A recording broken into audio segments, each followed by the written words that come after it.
My name is Maggie Johnson. I'm 42 years old, and if you looked at my life from the outside, you'd probably think I had it all together. A steady job as a nurse at the Charlotte Medical Center, a nice two-story home in the suburbs, a husband who wore a wedding ring for nearly 2 decades, and a teenage daughter who's already talking about college. From the outside, it looked like one of those picture-perfect families you'd see on a neighborhood Christmas card. My husband, Robert, is 45. He works as a logistics manager for a regional trucking company. He's the type of guy who shakes hands with the neighbors, grills burgers at block parties, and makes small talk with the pastor after Sunday service. To anyone who isn't living in my house, he's a stand-up guy. People love to say things like, "Oh, Maggie, you're so lucky. Robert's such a solid family man." And for a long time I believed them. Or maybe I just wanted to believe them. We've been married for 18 years.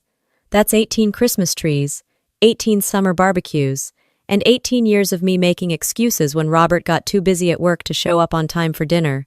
We have a daughter, Sarah, who's 16. She's smart, sarcastic, and too perceptive for her own good. She's also the reason I put up with more than I should have, because no matter how I felt about Robert, Sarah deserved a stable home. Most weekends, our life looked pretty typical. Saturday mornings were for errands, yard work, and maybe lunch on the back porch if the Carolina weather wasn't too brutal. Robert would tinker with his grill, brag about his ribs, and I'd smile, refill the iced tea pitcher, and play along with the image of a family that had it all.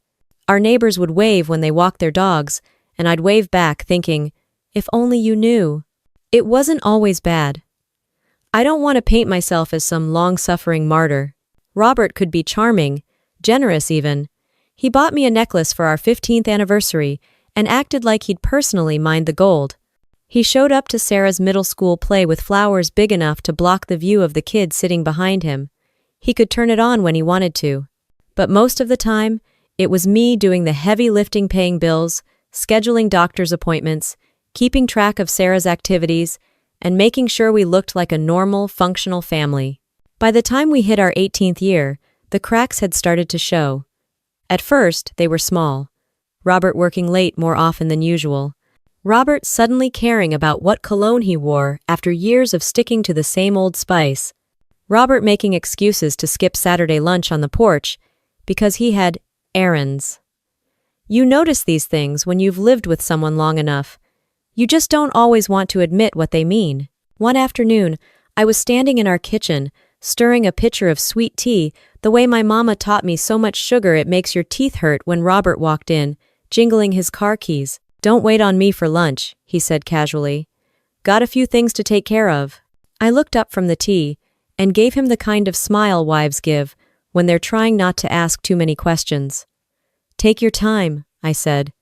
But inside, something tugged at me. Saturday was our day. For years, we'd eaten lunch together on that porch, watching hummingbirds fight over the feeder. It was one of the few traditions we'd kept alive. And now he was brushing it off like it was nothing. I kept telling myself it was just work stress, that he was tired, that marriages go through seasons. But then I'd catch him stepping outside to take phone calls he didn't want me to hear, or I'd smell a new aftershave on his collar, or I'd notice the way his smile didn't quite reach his eyes when he came home late. If you've ever been in that situation, you know the feeling. It's like standing on a rug that someone's slowly pulling out from under you. You don't fall right away, but you know you're about to. That day in the kitchen, watching Robert walk out the door with a distracted kiss on my cheek, I felt the rug start to move. Something in my gut told me life as I knew it was about to change. And I was right. Before we go further, I want to hear from you. Have you ever spotted the first signs that something wasn't right in your own relationship? Drop a comment below. I read every single one. And if you're new here, hit that subscribe button so you don't miss more cheating stories and revenge stories like this one. Because let me tell you, what happened next in my house on Oakwood Drive wasn't just about betrayal, it was about payback, and it all started with 5 little packages I never should have found. The screen door had barely clicked shut when the silence in the kitchen started to feel too loud. I wiped my hands on a dish towel and caught myself listening for Robert's car as it pulled down the street. My chest felt heavy, like I was carrying around a weight I hadn't agreed to. I poured the sweet tea into a glass, took one sip, and set it down again. It tasted off, but it wasn't the tea. It was me. Later that evening, Sarah stomped into the living room, backpack slung over one shoulder, her earbuds dangling. "Dad promised he'd come to the school showcase tonight," she said, her tone sharp, like I was the one who had broken the promise. "Guess who didn't show?" I tried to smooth it over. "Maybe something came up at work." "Something always comes up at work."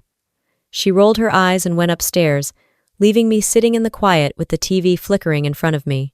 Robert came in nearly an hour later, smelling faintly of cologne that sure as hell wasn't Old Spice. He mumbled something about traffic, kissed the top of my head, and settled into his recliner as if the world hadn't shifted even an inch. That was the first real crack, and once you see the crack, you can't unsee it.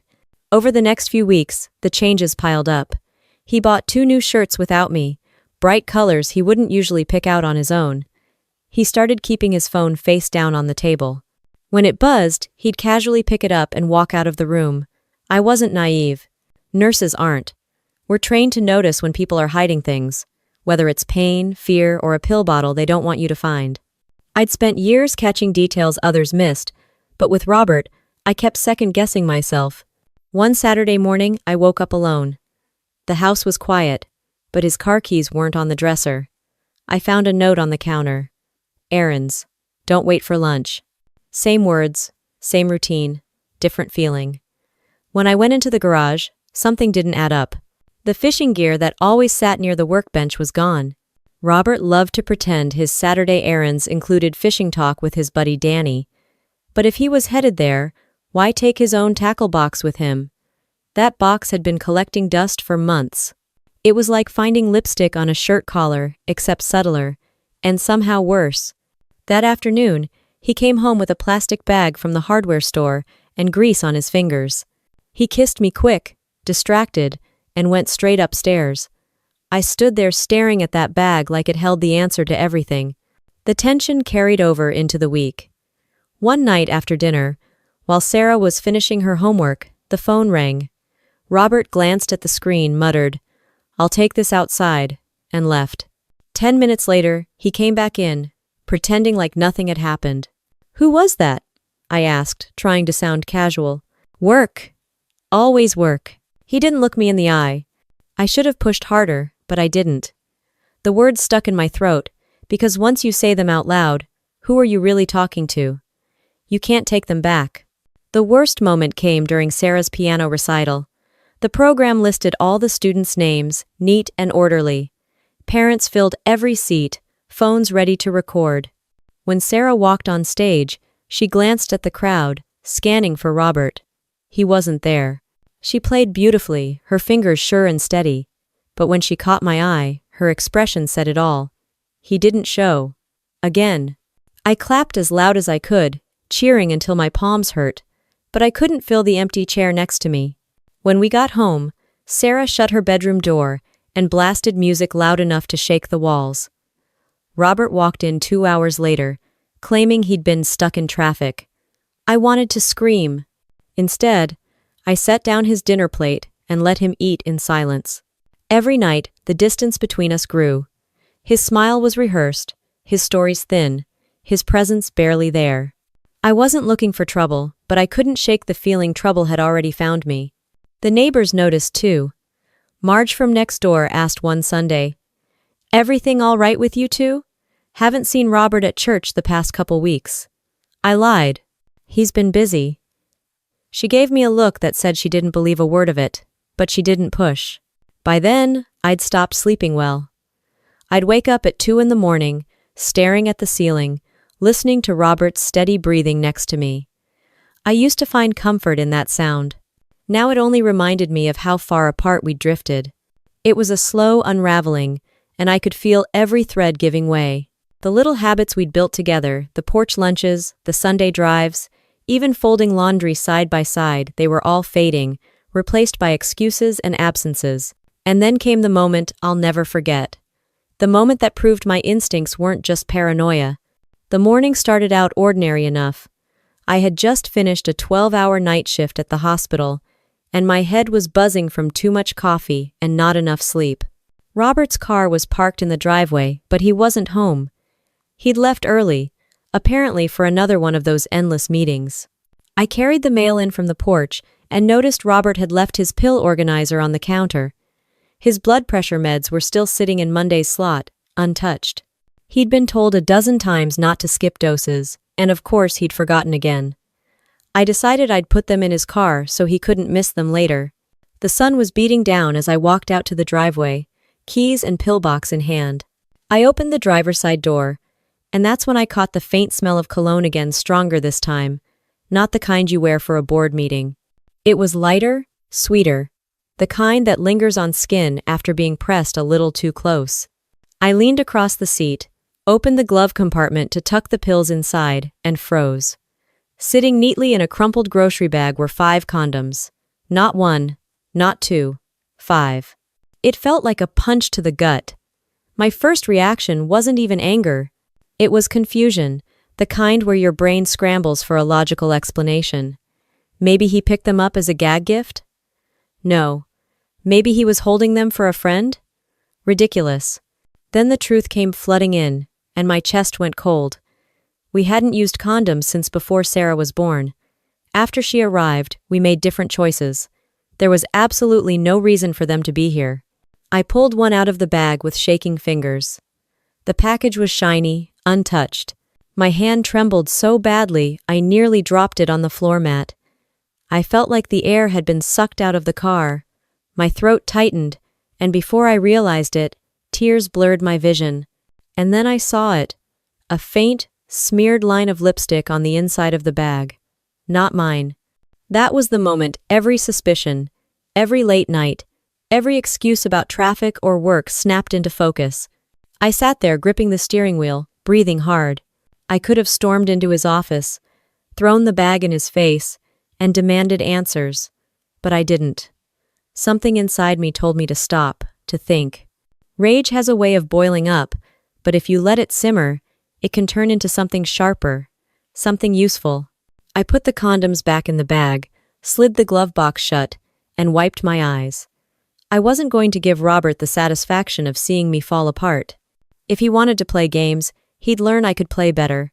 When I walked back into the house, I set the pillbox on the counter like nothing had happened. Sarah was sitting at the kitchen table scrolling on her phone. She looked up at me. "You okay, Mom?" "Fine," I said, forcing a steady voice. "Just tired."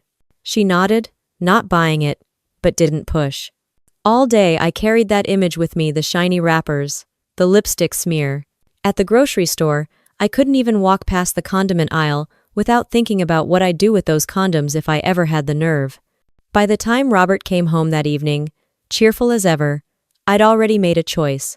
I greeted him with a smile, asked about his day, and watched him drop his keys in the bowl by the door like nothing was wrong. My stomach churned, but I didn't let it show. He leaned over to kiss me, and I caught the faint trace of that same perfume again, clinging to his shirt. That night, after he went to bed, I sat at the kitchen table with a bottle of hot sauce. The real stuff, the kind that can clear your sinuses in one whiff. I opened the glove compartment in my mind again, replaying the discovery, and then I set the sauce down on the table with a quiet thud. I wasn't going to yell. I wasn't going to cry. I was going to wait. The next morning, while Robert was in the shower, I slipped outside to the car. My hands were steady this time. I opened the glove box, pulled out the bag, and carefully coated each condom with a generous swipe of hot sauce. My heart pounded, but there was no hesitation. I put them back exactly where I found them, neat and untouched. I closed the glove box, shut the car door, and stood there in the driveway, the summer heat pressing down. For the first time in weeks, I felt a flicker of control. When I walked back inside, Robert was buttoning his shirt, humming some tune under his breath. "Big day at work," he said casually. "Don't forget your meds," I reminded him, setting the pillbox on the counter. He grabbed it, kissed my cheek, and walked out the door. I just watched him go, my mind already picturing the moment those 5 little packages would stop being his secret and start being his problem. The first 24 hours after slipping those condoms back into Robert's car were the longest of my life. Every time he left the house, I half expected him to come storming back through the door, furious, waving that grocery bag in my face. But nothing happened. He went about his routine as if everything were normal: coffee in the morning, quick kiss on the cheek, keys jingling as he left for work. The difference was me. I wasn't the same woman waiting at the window with dinner plans and polite conversation. I was watching, recording every detail, listening for cracks in his voice, taking mental notes on every excuse. Nurses are trained to observe patients without them realizing it, and now I was applying the same skill at home. Robert didn't catch on. That first week, he acted like a man who thought he was winning. He'd come home late smelling of aftershave, sometimes with that faint trace of perfume on his collar. He even hummed while loosening his tie, as if life had never been better. Meanwhile, I kept a straight face. I set his plate on the table, smiled when he told half-baked stories about tough clients, and nodded at all the right moments. But inside, I was a live wire waiting for the inevitable spark. By the third day, I noticed him walking with a stiffness he hadn't had before. At first I thought maybe he'd tweaked his back. Then I saw the way he shifted in his seat at dinner, adjusting like he couldn't quite get comfortable. He brushed it off when I asked, grumbling something about a sore muscle from the gym. Robert hadn't set foot in a gym in years. 2 nights later, he came home later than usual, moving carefully, his shirt half untucked. He dropped his keys into the bowl, wincing when he bent over. "Rough day?" I asked, spooning casserole onto his plate. "You could say that," he muttered, lowering himself into the chair like it was made of nails. He ate in silence, barely looking at me. I sipped my tea and pretended not to notice. Inside, my pulse hammered. It had worked. He'd used one of them. The satisfaction was sharp and bitter all at once. This wasn't about hot sauce anymore, it was about proof. Proof that he was cheating, proof that my instincts weren't wrong, proof that the man who swore fidelity in front of God and our families was nothing more than a liar with a weak stomach for consequences. He tried to cover his tracks. Over the next week, Robert became moody, snapping at little things, blaming stress. He even picked a fight over the thermostat, claiming I always made the house too hot. The irony nearly made me laugh out loud. Sarah noticed too. She came into the kitchen one night while I was rinsing dishes. "What's up with Dad? He's been acting weird." I dried my hands and shrugged. "He's under pressure." "Pressure doesn't make you miss my recital," she shot back, bitterness creeping into her voice. I had no good answer for that, so I stayed quiet. Sarah rolled her eyes, grabbed a soda from the fridge, and stomped back upstairs. It was then I realized the collateral damage. It wasn't just my marriage Robert was destroying. It was Sarah's trust in him. She didn't know about the condoms, or the hot sauce, or the lipstick smear, but she felt the absence, the broken promises, the hollow excuses. Kids always do. That night, after Robert went to bed, I sat alone at the kitchen table, staring at the dim glow of the microwave clock. I thought about confronting him, about screaming the truth until the walls shook. But that would have given him control. He'd deny it, twist it, make me sound crazy. He was good at that, turning things around until I doubted my own eyes. No, the quiet game was stronger. Let him think he was fooling me. Let him sweat every time his phone buzzed. Let him limp his way through his affair while pretending nothing was wrong at home. I started keeping a journal, each entry marked with the date, the time he came home, what he said, what he wore, how he smelled. It wasn't just notes, it was ammunition. I didn't know exactly how I'd use it, but I knew someday I'd need it. One evening, about a week later, Robert came through the door pale as a sheet. He dropped his briefcase and went straight upstairs without a word. When he came back down, he was freshly showered, but I caught the faintest whiff of antiseptic, the kind they use in emergency rooms. I looked at him across the dinner table. "You okay?" He jabbed at his food with his fork. "Fine. Just a long day." "Oh." He couldn't look me in the eye.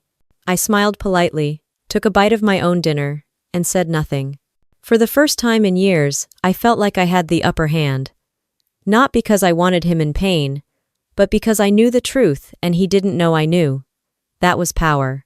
As I cleared the plates that night, I caught my reflection in the kitchen window. My face looked calm, almost too calm. Behind the glass, the porch light buzzed. moths throwing themselves at it over and over. And I thought, that's Robert, chasing something he'll never hold, burning himself in the process. But unlike those moths, I wasn't flying blind. I was waiting, watching, ready. Robert's excuses had become so predictable I could practically finish his sentences for him. Traffic was terrible. Client dinner ran late. Had to stop by the office.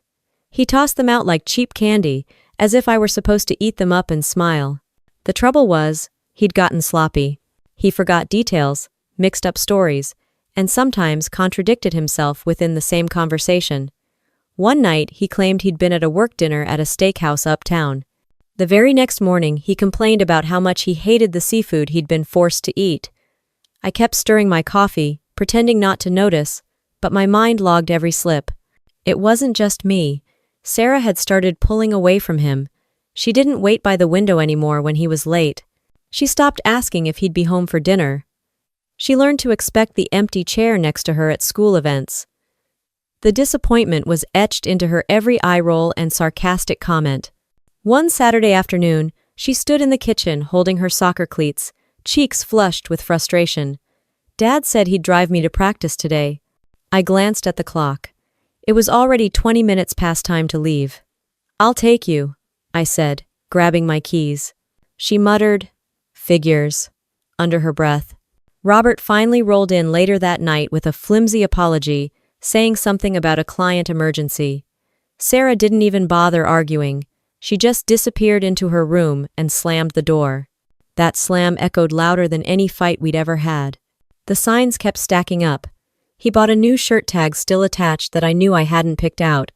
When I asked where it came from, he said casually, "Oh, I grabbed it at the mall during lunch." Robert hadn't voluntarily stepped foot in a mall since Bush was president. He also started locking his phone, which was laughable. The man had once asked me how to change the ringtone. Now suddenly, he was tech-savvy enough to guard his messages like state secrets. One night, I decided to test him. We were watching TV when his phone buzzed on the coffee table. He glanced at it, stiffened, then reached for it a little too fast. I said casually, "Who's texting this late?" He barely looked at me. "Work." "Must be important," I said, letting my tone hang somewhere between polite and sharp. "Always is," he muttered, typing back quickly. His ears were red. I didn't press further. The truth was already sitting in the room with us, buzzing louder than the phone ever could. The hot sauce had done its part. He'd suffered. I'd seen the cracks, but the bigger betrayal kept gnawing at me. Knowing he was lying was one thing. Watching him build a whole false life in front of me was another. The tipping point came one evening when he staggered in looking pale and sweaty. He went straight upstairs without saying hello. 10 minutes later, he came back down freshly showered, wearing a clean shirt and reeking of mint mouthwash. "Rough day?" I asked, setting down a plate of pasta. He didn't meet my eyes. "Yeah, meetings." I set the fork next to his plate with more force than necessary. "You should try coming home for one of those meetings sometime." He paused, fork halfway to his mouth, then gave a half-hearted chuckle. "Funny." I didn't laugh. That night, lying awake in bed, I realized I couldn't keep letting him run the script while I stood on stage pretending to be the supportive wife. I needed more than suspicion and circumstantial evidence. I needed hard proof. The next morning, while Robert was in the shower, I pulled the laundry basket closer. His pants pocket still held a crumpled receipt. My hands shook as I smoothed it out. Dinner for two at a restaurant we'd never gone to, an expensive one downtown. That was it, the missing piece. He wasn't just careless, he was reckless. I folded the receipt and slid it into my nightstand. My decision was made. I was done letting Robert's lies corrode my life in silence. At breakfast, he came down whistling, acting like he hadn't just shattered his daughter's trust the night before, or skipped out on another family commitment. He poured coffee and kissed my cheek. "Big week coming up," he said. I sipped my tea and smiled sweetly. "I know." And I did know, because for the first time, I wasn't just the wife watching from the sidelines. I was the one holding the playbook. Robert left for work that Monday morning with the same routine as always. A quick kiss on the cheek, a mumbled goodbye, the sound of his car pulling out of the driveway. But to me, everything was different. I had the receipt tucked away in my nightstand, and every time I thought about it, my stomach tightened. There it was in black and white, 2 entrees, 2 glasses of wine, and a dessert that I knew damn well wasn't shared with me. I stood in the kitchen staring at that slip of paper, the proof of what I already knew. I could have pulled it out, shoved it in his face, demanded an explanation. But what good would that have done? He'd deny it, twist it, maybe even accuse me of snooping. That was Robert's style. He was always the reasonable one, always ready to gaslight his way out of trouble. So I made a choice. I wasn't going to accuse. I wasn't going to cry. I was going to prepare. I started paying attention to details the way I did with patience. Robert's shoes had faint scuffs on the toes that didn't come from our driveway. His shirts carried hints of perfume that didn't belong in our house. His phone buzzed more often than it used to, and he guarded it like it held nuclear codes. I logged everything in my journal times: dates, receipts, smells, words. Meanwhile, I made sure I looked the same on the outside. Dinners still appeared on the table. I still asked about his day, still folded his laundry, still laughed politely when he tried to make conversation. If he suspected anything had changed, he didn't show it. He probably thought he was untouchable, and that worked in my favor. The tension started creeping into the little things. One evening, Sarah came downstairs holding her laptop. "Dad, can you help me with my math homework?" she asked. Robert barely looked up from his phone. "Busy right now, honey. Ask your mom." "Haboo." Her face fell. "It's geometry. Mom doesn't do geometry." He waved a hand, eyes glued to the screen. "Later." Sarah shot me a look, frustration and hurt written all over her face, then stomped back upstairs. I wanted to scream at him, but instead I bit my tongue, let him keep digging the hole. At night, when he finally passed out beside me, I lay awake thinking about what I'd seen in his car, the condoms, the lipstick smear, the faint smell of perfume. I thought about that hot sauce trick I'd pulled. It had done its job, but it wasn't enough. It was a start, a warning shot. The real revenge would require more. One Wednesday, while he was in the shower, I carefully went through his jacket pockets again. Another receipt, this time from a hotel bar. 2 cocktails, late at night.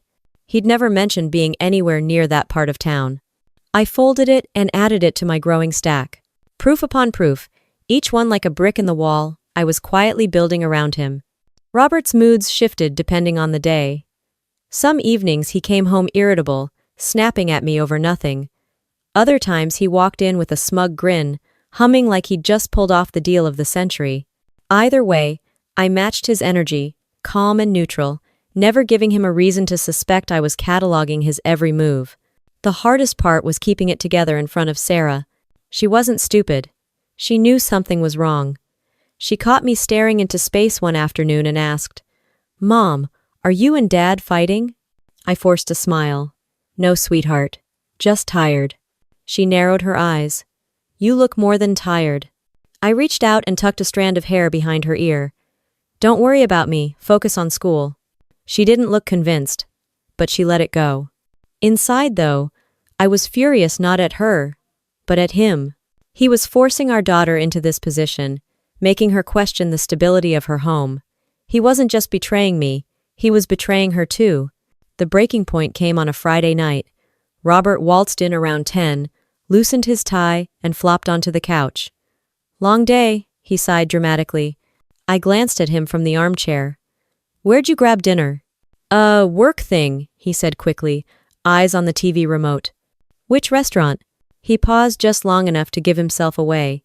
That steak place. You know the one." I let a small smile tug at my lips. "Sure." He turned up the volume, ending the conversation, or so he thought. But the truth was out in the open, hanging heavy in the room. That night, I sat at the kitchen table long after he went to bed, my journal open in front of me, page after page of dates, times, receipts, observations. I stared at it and felt strangely calm. I wasn't powerless. I wasn't trapped. Robert thought he was running the show. What he didn't realize was that I'd already started writing the script for his downfall, and I was going to let him keep playing his part until I decided it was time for the curtain to fall. The journal was filling fast, but I knew words on paper weren't going to be enough. If Robert decided to play dirty, and I had no doubt he would, I needed evidence that couldn't be twisted or explained away. He was slippery. He could talk his way out of almost anything. I wasn't going to let him talk his way out of this. That's when I called Carla Reyes. Carla and I went to high school together. She'd been the sharp one, the kind of girl who always noticed when someone was copying answers in class. She had this no-nonsense attitude, and apparently it carried into her adult life.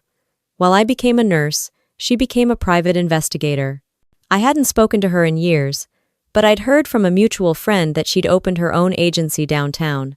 I dialed her number one Tuesday morning while Robert was at work. She picked up on the second ring. Reyes Investigations. Carla, it's Maggie Johnson, from Westfield High. A pause, then a laugh. Maggie? Wow, it's been forever. What's going on? I hesitated. This wasn't small talk. I need your help. It's about my husband. Carla's tone shifted instantly, professional but steady. Meet me at my office tomorrow. We'll talk. The next day, I walked into her office, a small suite above a coffee shop. No fancy decor, just a desk, 2 chairs, and a wall of filing cabinets. Carla looked almost the same. Sharp eyes, hair pulled back, and that air of someone who didn't waste time. She got straight to the point. You think he's cheating? I don't think, I said, setting my stack of receipts on her desk. I know. I just need proof I can't collect myself. She skimmed through the papers, nodding. This is a good start. Where does he usually go? Patterns? Habits? I explained the late nights, the dinners, the hotel receipt. I told her about the condoms, though I left out the hot sauce part. No need to complicate things. Carla leaned back. I'll tail him. Photos, timestamps, whatever he does when he thinks you're not watching. If there's another woman, I'll find her. Hearing those words felt like handing off a weight I'd been carrying alone for too long. That week, Carla started shadowing Robert. I went about my daily life as if nothing had changed. I packed lunches, worked my shifts, picked Sarah up from practice, all while knowing someone was out there following his every move. 3 days later, Carla called. You were right, he's seeing someone. Her name's Linda Parker. The name meant nothing to me, but the details did. Married, 39. Lives in South Park with her husband, a plastic surgeon. The kind of woman who probably never clipped coupons or worried about paying the electric bill. Carla sent over the photos, grainy but clear enough. Robert and Linda at a restaurant, leaning too close across the table. Robert with his hand on her back as they walked into a hotel lobby. Robert holding her car door open like he hadn't done for me in years. I stared at those photos until my eyes burned. There it was, the undeniable proof. My husband wasn't just lying. He was building a whole new life on the side. That night, when Robert came home, he smelled faintly of cologne again. He set his briefcase down, kissed my cheek, and asked what was for dinner. I smiled, ladled stew into his bowl, and said, Beef, your favorite. He didn't notice my hands were shaking under the table. As I cleared the dishes later, I caught my reflection in the kitchen window again. But this time, I didn't see someone powerless. I saw a woman holding a secret card no one else at the table knew existed. Carla kept digging. Over the next 2 weeks, she documented everything. Dates, dinners, motel visits. Each report she handed me was another nail in Robert's coffin. She even found the bank transfers money quietly slipping from our joint account into one under his name. Preparing to leave, preparing to start fresh with Linda. I tucked the reports into a folder and slid it behind the cleaning supplies under the sink. Robert would never look there. Living under the same roof with him felt like acting in a bad play. He played the doting husband when Sarah was around, but the second she left the room, the mask slipped. He was distracted, distant, itching to check his phone. One evening, Sarah looked up from her homework and asked, Mom, is Dad mad at us? I forced a smile. No, sweetheart. He's just busy. But busy men don't spend hours in hotel lobbies with women named Linda. That night, Robert fell asleep in front of the TV. I sat at the kitchen table with Carla's reports spread out in front of me. Proof, piled higher than his lies. I ran my fingers over the glossy photos, my heart steady. This wasn't just about catching him anymore. It was about taking back control. Robert had built his life on deception. I was about to build mine on the truth, and I wasn't going to hide it forever. The folder under my sink grew heavier by the day. Every time Carla dropped off another report, another set of photos, another bank record, I slid it into the pile and shut the door like I was hiding a weapon. And in a way, I was. One evening, after Sarah went upstairs to shower, I sat alone at the kitchen table, flipping through the latest batch. There was Robert, standing outside a hotel with Linda Parker. His hand rested lightly on her hip. Her head tilted back in laughter, the kind of laugh that echoed intimacy. In another photo, the two of them were in line at a boutique coffee shop, looking for all the world like a couple who had been together for years. Carla's notes were meticulous. Dates, times, locations, license plates. There was no room for doubt. Not that I had any left. Robert wasn't just cheating, he was living a double life.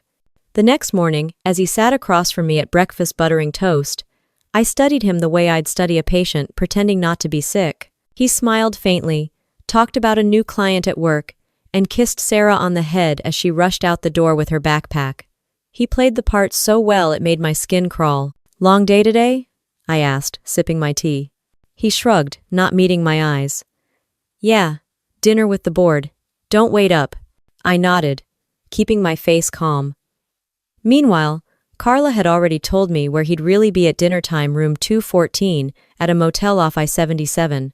By now, I'd stopped asking myself why. The lipstick, the perfume, the dinners, the hotel receipts, none of it needed explanation anymore. He'd made his choice. What mattered now was mine. That night, Sarah and I ate pizza on the couch while a movie played.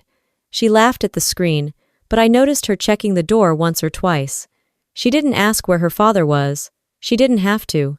Around 10, Robert came home smelling faintly of shower gel that didn't belong in our bathroom.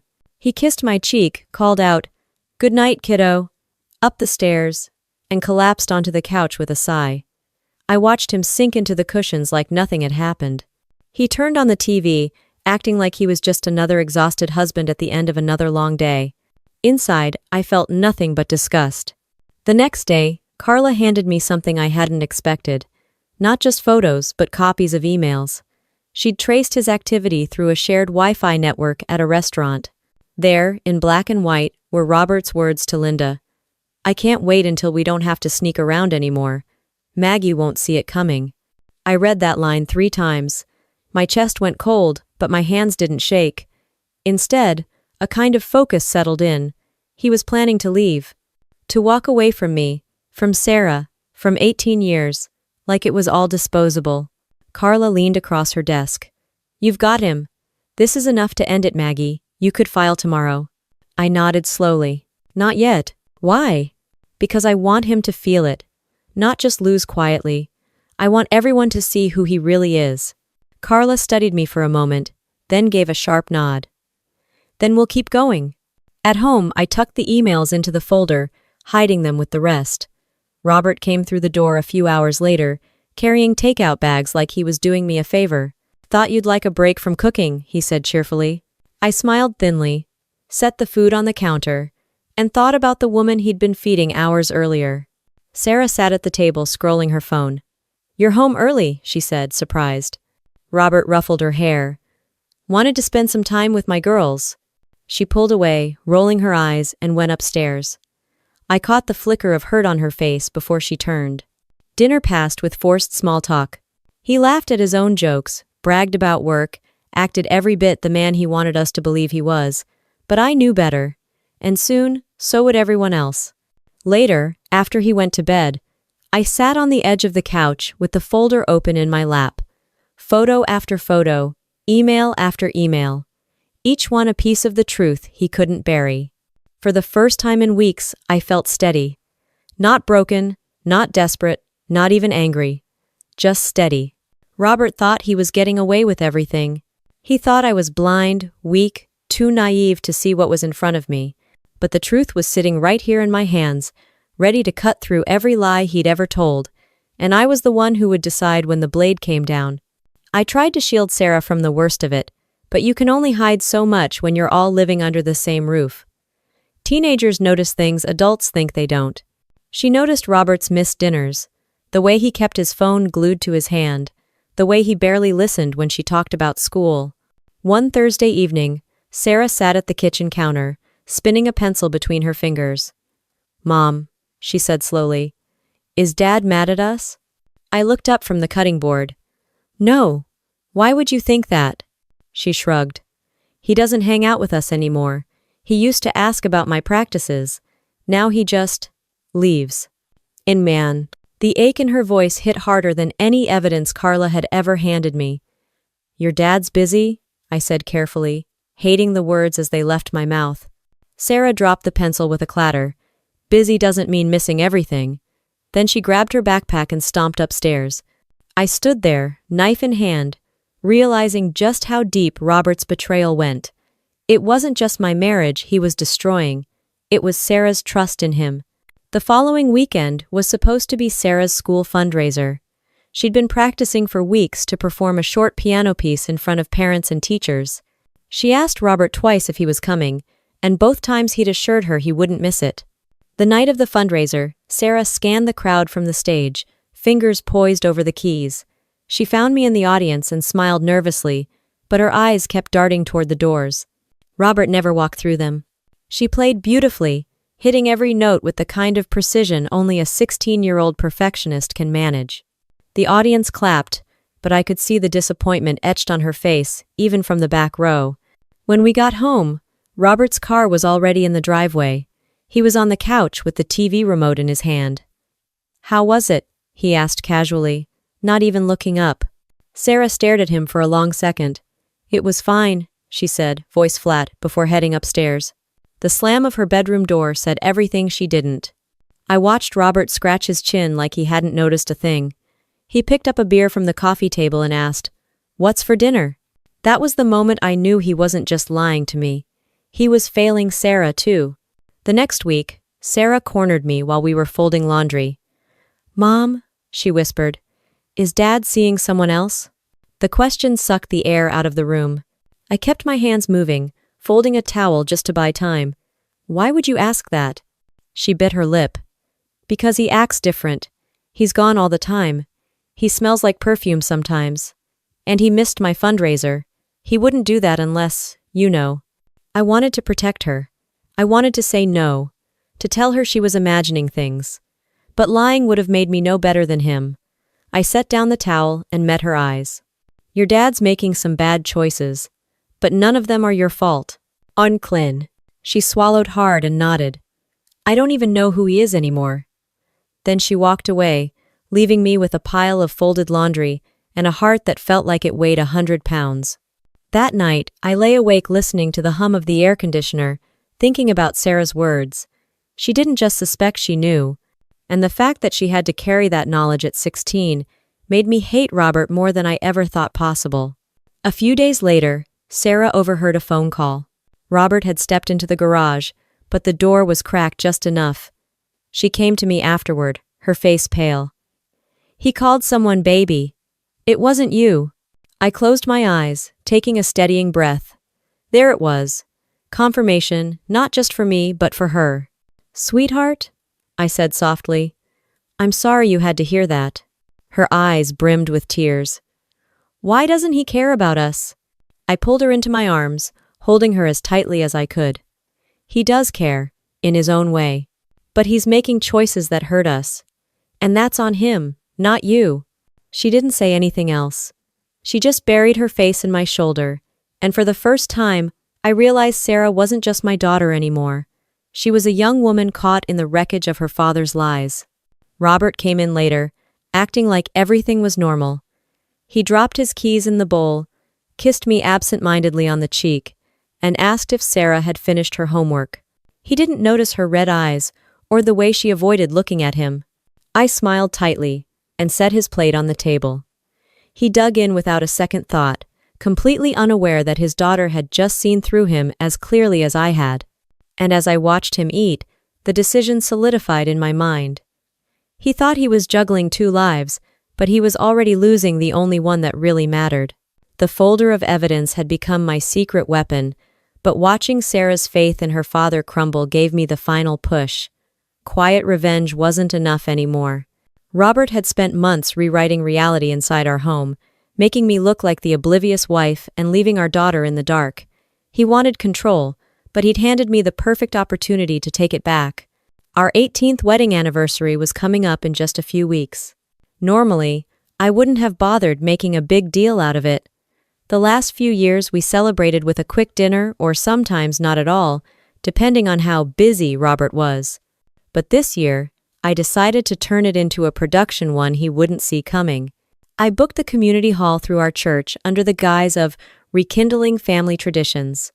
The space was affordable, big enough for a crowd, and most importantly, public. I invited neighbors, coworkers, family friends, and even our pastor. If Robert wanted to keep playing the role of the loyal husband, he wouldn't dare decline. Planning the party was easier than I expected. Everyone seemed thrilled by the idea. 18 years, Maggie, that's wonderful, they said, handing me trays of food offers and asking what they could bring. I smiled and thanked them, all while thinking about the slideshow I was secretly preparing. The slideshow wasn't filled with wedding photos and family vacations like everyone assumed. Carla had been more than thorough, and I had enough pictures to build a timeline of Robert's double life. Dinner dates, hotel lobbies, emails to Linda that dripped with betrayal. I organized them neatly into a PowerPoint file, each slide sharper than the last. When the time came, I'd project them for everyone to see. Meanwhile, Robert remained oblivious. He was oddly cheerful when I mentioned the party. "Nice touch, honey," he said, sipping his coffee. "Didn't know you wanted to go all out this year." I gave him a sweet smile. 18 years is worth celebrating, don't you think? He nodded, never suspecting that the celebration wasn't for him, it was for his downfall. To sell the act, I played the doting wife. I asked him what kind of cake he preferred, if he'd like to invite any colleagues, whether he'd prefer barbecue or catering. He shrugged through most of it, distracted by his phone, occasionally grunting approval. He had no clue he was helping me plan his own humiliation. Sarah was harder to manage. She didn't understand why I was suddenly enthusiastic about the anniversary. One evening, she cornered me in the kitchen. "Mom, why are you throwing this party? You don't even like Dad right now." I looked at her carefully. She deserved honesty, but not the whole truth. "Not yet. Sometimes you have to let people show you who they really are," I said softly. Her brow furrowed. "What does that mean?" "It means trust me." She didn't look convinced, but she dropped the subject. The closer the date came, the more details I put into motion. I printed programs with our names on them, set up a catering menu, and even arranged for a friend from church to play music. Every surface detail screamed, "devoted wife," which made the hidden agenda even sharper. Carla checked in with me regularly, handing over fresh reports. Robert hadn't slowed down. If anything, he was getting bolder. Dinner with Linda, weekends away under flimsy excuses. He had no idea the walls were closing in. One night, I slipped into the living room after Robert had fallen asleep on the couch. His phone was face down on the coffee table. Normally, I wouldn't have risked touching it, but my heart was steady. I flipped it over just long enough to see a preview of a text. "Can't wait for this weekend, baby." I set it back exactly where I found it and walked away with a smile. The weekend in question happened to be the same as our anniversary. He was planning to celebrate with Linda while standing next to me at a party thrown in his honor. The irony almost made me laugh out loud. I spent the following days finalizing the slideshow, rehearsing what I'd say when the moment came. It didn't need to be long or dramatic. Just clear. Just true. The evidence would speak louder than any words. Neighbors called to confirm dishes they were bringing. The pastor mentioned how nice it would be to bless our marriage in front of everyone. Robert strutted around, clearly enjoying the attention, even bragging at work about the party his wife was planning. And me? I kept smiling, cooking dinners, folding laundry, and waiting. Because this time, waiting wasn't weakness. It was the sharpest weapon I had. The morning of the party started out deceptively normal. Robert strolled into the kitchen in his golf shirt and khakis, acting like he didn't have a care in the world. He grabbed his mug, poured coffee, and hummed some tune I didn't recognize. "Big night tonight," I said casually, flipping pancakes for Sarah. "Yeah," Can't believe you went all out this year, he replied, sounding almost smug. Guess I still got it. I forced a smile. If only he knew what was waiting for him. The day raced by with errands, decorations, and catering checks. Marge, my neighbor, showed up around noon with trays of deviled eggs and that nosy smile she always wore when she thought she was in on something. Robert's going to be shocked, she whispered. Oh, he will be, I answered, patting her hand. She laughed, thinking we shared the same secret. By 4 p.m., the community hall sparkled with blue and silver balloons, twinkling string lights, and tables packed with food. Sarah helped arrange the centerpieces while sneaking nervous glances at me. She knew something wasn't right, though she hadn't pieced it all together yet. Guests poured in quickly, neighbors, co-workers, folks from church, even Robert's boss from the insurance office. Everyone was buzzing, drinks in hand, waiting for the man of the hour. The pastor arrived, Bible in hand, already rehearsing a little speech about lasting love. When Robert finally walked through the door, he played the role perfectly. His smile was wide, his handshake firm, his arm around my waist like we were the poster couple for suburban stability. He didn't even notice Sarah slipping away to sit in the corner, her arms crossed. The party unfolded just as I'd planned. Toasts, laughter, and pictures in front of the banner that read, "Happy 18 years, Maggie and Robert." I let him bask in the attention, watching him soak it up like the fraud he was. He thought this was his night, that I'd gone to all this trouble for him. Halfway through, the pastor stepped up to the microphone. 18 years of marriage is no small thing, he began warmly. Robert and Maggie have been a shining example of commitment. I stood nearby, nodding, holding back a laugh. Robert grinned, patting the pastor's back like the good church-going man everyone believed him to be. And now, the pastor continued, Maggie has prepared a little something special. I stepped forward, my heart steady, my face calm. Behind me, the projector screen lit up. The first slide appeared, a smiling Robert at a restaurant, Linda across the table, his hand covering hers. The room went silent. The next slide, the two of them outside a hotel, Robert leaning in for a kiss. Gasps echoed across the hall. Someone dropped a fork, the clatter loud in the heavy air. Robert froze, his smile collapsing, his eyes darting wildly like a man caught in headlights. He stammered, Maggie, what is this? I didn't answer.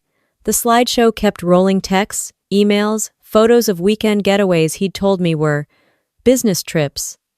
Proof stacked on proof. Whispers filled the room. His boss's face went pale. The pastor's jaw tightened.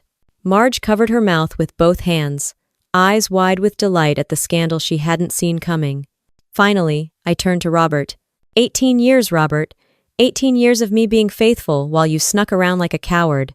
You thought you'd get away with it, but tonight, everyone gets to see who you really are. He sputtered. This isn't what it looks like. Really? I shot back. Because it looks exactly like betrayal. Sarah stood up then, her voice sharp. Dad, is it true? All of this? The room quieted again. Robert's face crumpled. He opened his mouth, but no words came out. Sarah shook her head in disgust and walked out, slamming the door behind her. The crowd started to murmur, some shaking their heads, others whispering to each other. Robert's boss whispered something to his wife, who quickly grabbed her purse.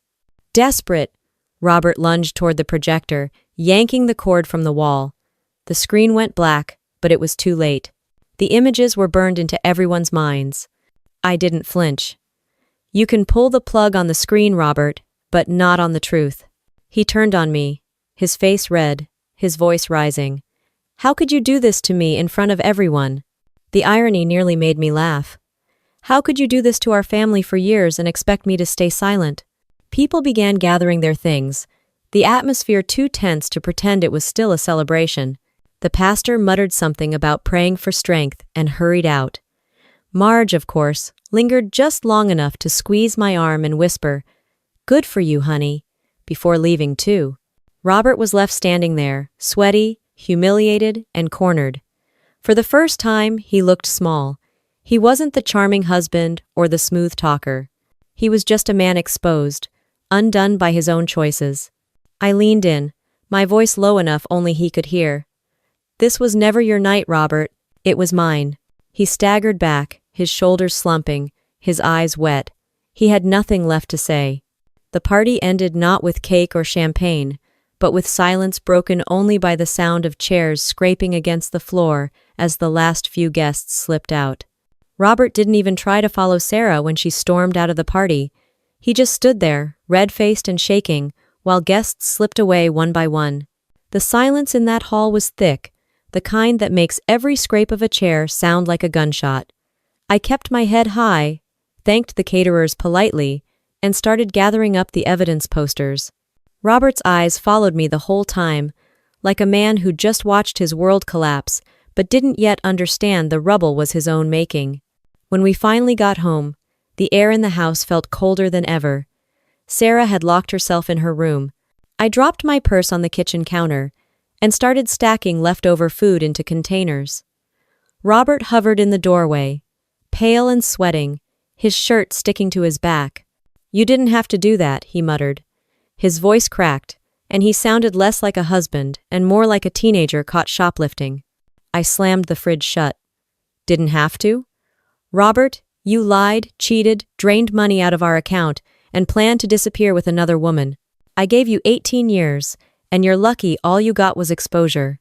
He rubbed his face, groaning. "You've ruined me. Everyone saw my boss, the pastor, half the neighborhood." I crossed my arms. "No, Robert. You ruined yourself." I just held up the mirror. For once, he didn't argue. He slumped into a chair, staring at the floor. The silence stretched until the ticking clock on the wall became unbearable. I walked past him, went straight to the bedroom, and locked the door. That night, I slept with my back against the dresser, listening to the muffled sound of Robert crying in the kitchen.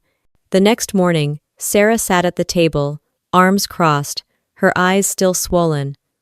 "Are you divorcing him?" she asked flatly. Robert, who was nursing a coffee like it was a life raft, stiffened. I looked at Sarah, then at him. "Yes," I said. "I am." He started to protest, but Sarah's glare shut him down. She stood up and kissed my cheek before heading out to school. It wasn't forgiveness, but it was something. Later that week, the fallout spread like wildfire. Robert's boss called to discuss his future with the company, which was corporate speak, for we can't have a scandal like this tied to our name. The pastor called me privately, saying he was praying for me, though his tone carried more judgment than comfort. The neighbors, of course, couldn't get enough. Some whispered that I'd gone too far, that I should have kept the humiliation private. Others praised me in hushed tones at the grocery store, slipping notes of solidarity into my hand like we were part of some underground resistance. Carla stopped by with an envelope of remaining documentation, bank statements, screenshots, things I hadn't even wanted to see. "You've got enough here to take him for everything," she said matter-of-factly. "I don't want everything," I told her. "Just my house, my share, and my peace." Robert begged for a second chance, cycling through every cliché in the book. He promised to change. He said Linda meant nothing. He swore he'd go to counseling. But I'd seen his texts, his transfers, his plane tickets. He didn't just slip. He built an entire second life behind my back. Trust wasn't something he could patch up with flowers or therapy. One evening, about a week after the party, Sarah came into my room. "Mom," she whispered, "I hate him for what he did, but I don't want to lose you too." I hugged her tight. "You won't. If anything, you're going to see more of me. No more pretending, no more lies." Robert lingered in the house for a month, dragging his feet about moving out. The tension was unbearable. Me cooking dinner on one side of the kitchen, him sulking on the other, Sarah avoiding both of us. Finally, I packed his clothes into boxes, stacked them by the door, and handed him the keys to a rented apartment nearby. "Go build your new life, Robert," I told him. "This one doesn't include you anymore." The divorce proceedings were faster than I expected. Thanks to the mountain of evidence Carla had gathered, my lawyer barely had to argue. Robert caved, signing over the house and splitting his retirement account. It wasn't generosity, it was shame. He couldn't face a courtroom filled with the details of that slideshow. The day he moved out, the house felt lighter. Sarah and I ate pizza on the living room floor, laughing at some dumb movie, the kind of night we hadn't had in years. There was still anger, still grief, but there was also relief. Robert's downfall spread beyond our home. Linda's husband found out thanks to an anonymous package I may or may not have mailed. Their marriage imploded, and suddenly, Linda wasn't the glamorous escape Robert thought she was. From what I heard, he ended up in a cramped apartment, commuting to a job that barely tolerated him. I didn't celebrate his misery. I didn't need to.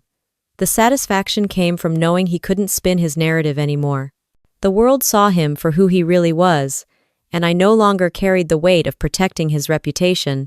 One night, sitting on the porch with Sarah, she turned to me and said, "You're stronger than I thought, Mom." I squeezed her hand. "I'm stronger than I thought too."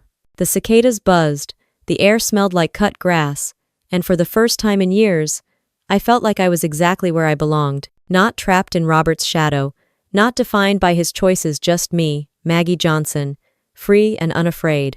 The first morning without Robert in the house was strange, but not in the way I expected. I thought the silence would feel heavy, like a reminder of everything that had collapsed. Instead, it was light, like someone had lifted a weight off my chest. Sarah came into the kitchen, saw me dancing barefoot while flipping pancakes, and raised an eyebrow. "You're in a mood." "Yeah," I laughed.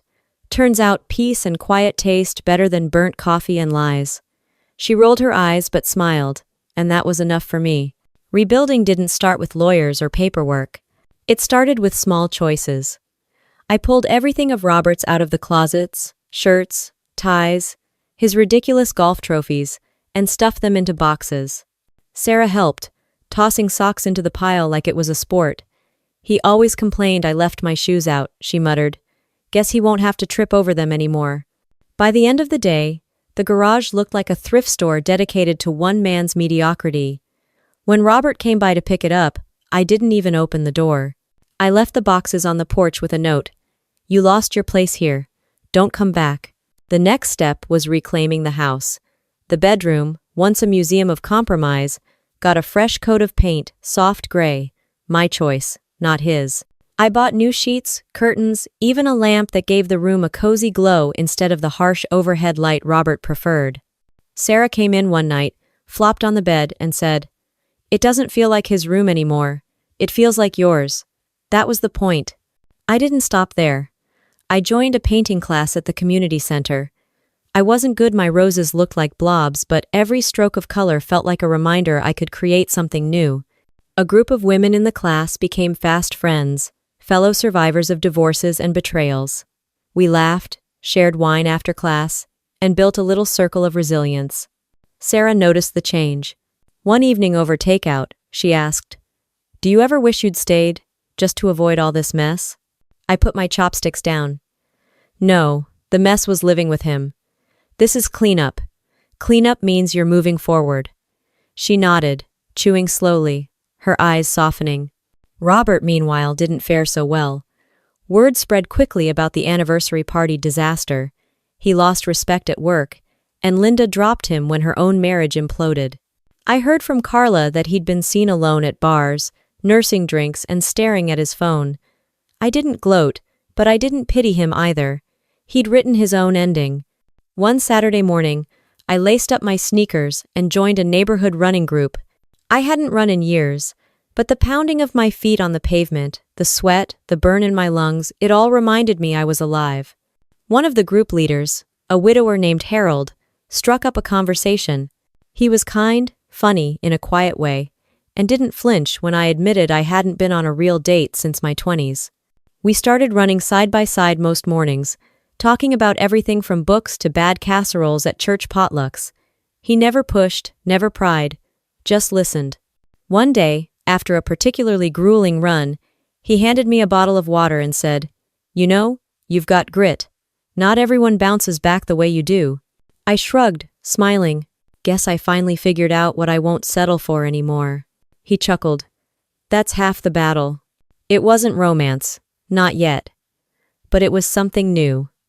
A reminder that the story of my life wasn't over just because my marriage was.